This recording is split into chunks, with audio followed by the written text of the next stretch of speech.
I used to think the worst thing a homeowners association could do was send you those little passive-aggressive warning letters about your grass or your mailbox. You know the type. But that was before the night my family and I stood outside our own neighborhood, staring at our driveway like it belonged to someone else. Before I saw a steel gate locked behind my wife and kids, before Karen, yeah, we'll get to her, stepped out of the gate booth with that smile like she just won a bet. If you think HOA stories are boring, buckle up, because why she locked us out wasn't what I ever expected, and the real reason still makes my stomach drop. So, here's how we got there. Name's Adam. Last spring, we moved into Cypress Ridge, one of those perfectly trimmed picture postcard neighborhoods. You know the vibe. Every hedge shaped like a golf ball, mailboxes lined up like soldiers, and an HOA that acts like every blade of grass is classified evidence. My wife, Mia, she loved the idea of a safe community. Our two kids, Tyler and Emma, they're all about the pool and the playground. I told myself, look, I can handle a few rules, right? Spoiler, famous last words. On moving day, we get introduced to Linda Patchett, board president, self-appointed warden, and as we'd hear whispered around, HOA Karen. She had the helmet blonde hair, that ever-present clipboard, a smile sharp enough to cut glass. She doesn't say welcome. She points to my moving truck and says, "You can't park that here after 6. I actually laughed, thinking she was joking. She didn't. 2 days later, there's a letter in our mailbox. First violation. My trash bins were visible from the road, and she had even written the exact minute it happened. Next day, another letter, this time about her doormat. Apparently, hello, in cursive, was a threat to the order of things. Mia just rolled her eyes and said, "Smile and wave, she'll get bored." But Linda didn't get bored. She got comfortable. And that's when things got weird. See, Cypress Ridge has just one entrance, gated with a keypad. You get a sticker, you get a code. It's annoying, but I figure that's just how these neighborhoods are. What I didn't realize is, for Linda, that gate was less about security and more about control. It was a Friday night. I was running late, picking up pizza for the kids. Mia calls, her voice all tight. "Adam, the gate code isn't working." I thought, okay, maybe she typed it wrong. "Try again," I said. She did.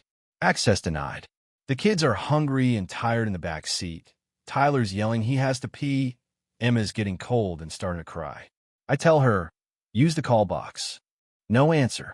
No security, because the HOA self-manages everything.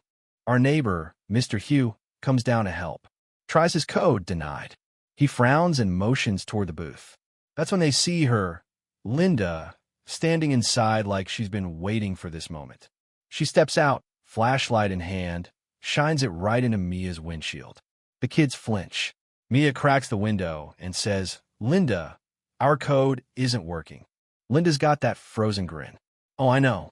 Mia asks why, and Linda just says, "You're in violation." "What violation?" "Your husband's truck was parked at 6:07 p.m. last Tuesday." "That was our moving truck," Mia says. "We were unloading." Linda just shrugs, adds in, "and the welcome mat." At that point, Mia's looking around like maybe this is a prank. "You can't lock us out of our home over a doormat," Mia says. Linda just coolly replies, "The HOA can restrict access until compliance is achieved." Mia's like, "Access isn't an amenity, it's our house." Linda shines the light higher, right at the kids. "Lower your voice, you're disturbing the neighborhood."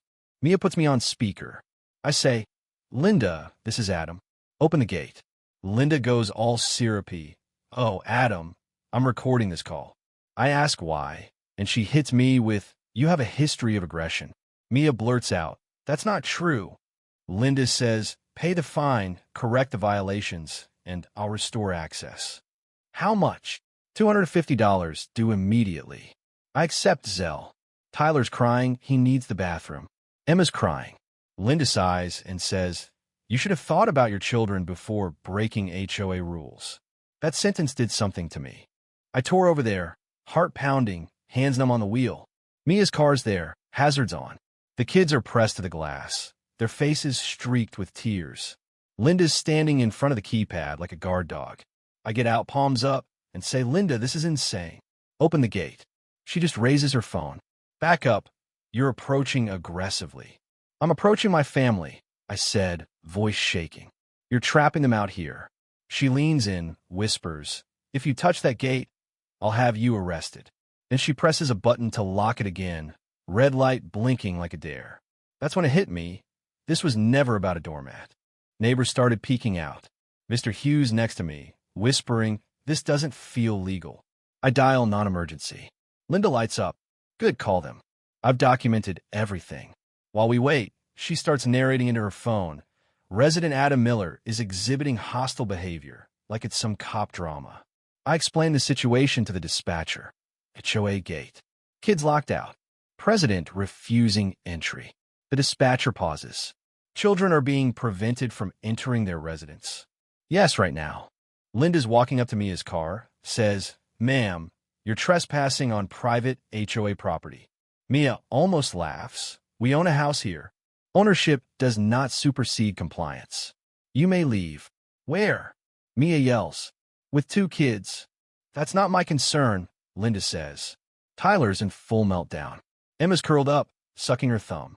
Linda goes back in the booth, pulls out a binder, flips it open dramatically, and says, I'm issuing an additional violation. Harassment of a board member. Mr. Hughes says, that's insane. Linda turns her phone on him. Sir, this does not concern you. Right then, headlights sweep the gate. A police cruiser. The officer steps out, calm, hand near his belt. Linda perks up, smooths her hair, and says, Officer, thank goodness you're here. These residents are being disruptive. He sees Mia's car, sees the kids, and his whole vibe shifts. What's going on? Linda jumps in. Residents violated HOA rules. Access suspended until fines paid. Suspended access? To their home? The officer asks. To the gated community, Linda corrects. Within our authority. He looks at me. I say, she locked the gate. Over trash bins and a doormat.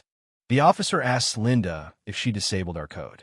Yes, she says proudly, as allowed by HOA bylaws. He asks to see them. She flips to a highlighted section. Section 8.4. Access privileges may be revoked for noncompliance.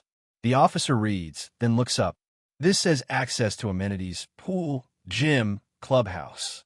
The gate is an amenity, she insists. No, he says flatly. It's an entrance. Linda tightens her grip on the clipboard. Officer, with respect, I manage this community. And with respect, he replies, you don't get to trap people outside their own homes. Linda tries again. They can pay the fine right now. With children present, that's their responsibility. The officer moves closer. Open the gate, he says. She doesn't move. Ma'am, open the gate. Linda's phone is shaking. I don't have to, she snaps. This is private property. The officer exhales and radios for a supervisor. Linda laughs nervously. That's ridiculous. But now the crowd's bigger. Neighbors are whispering, and I feel something shift. When a supervisor pulls up, older, slower, tired eyes, the first officer briefs him.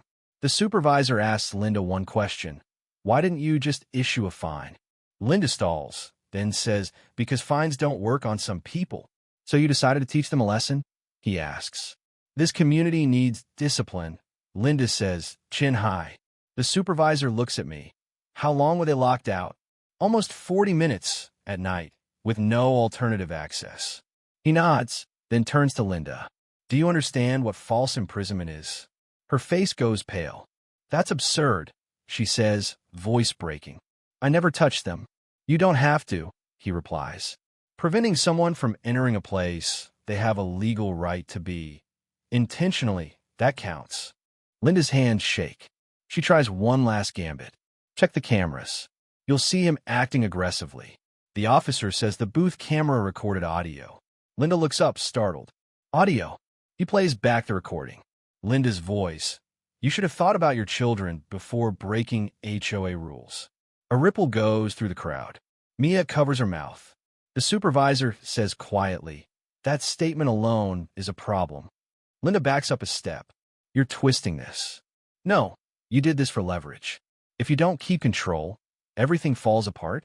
That's not your call, he says. Turn around. She laughs, high and brittle. You're joking. I'm not. When the cuffs go on, you can feel the neighborhood gasp. Somebody whispers, "Oh my God." Linda stares at me, not angry now, but scared. "You ruined everything," she says. And for a second, I almost felt sorry for her. Almost. Turns out, Linda wasn't just strict, she was under investigation. The HOA's finances were a mess.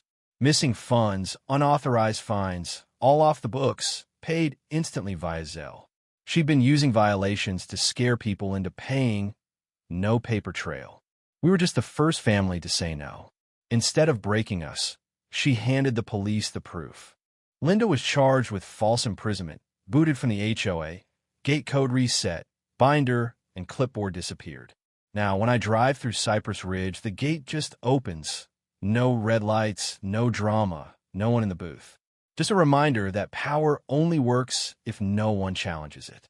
Sometimes the biggest mistake a Karen can make is pushing one step too far. So what do you think? Was that justice? What would you have done in my shoes? Drop your thoughts below, and if you want to see more stories where HOA power trips meet their match, hit subscribe, tap the bell, and stick around. Trust me, you haven't heard the craziest one yet.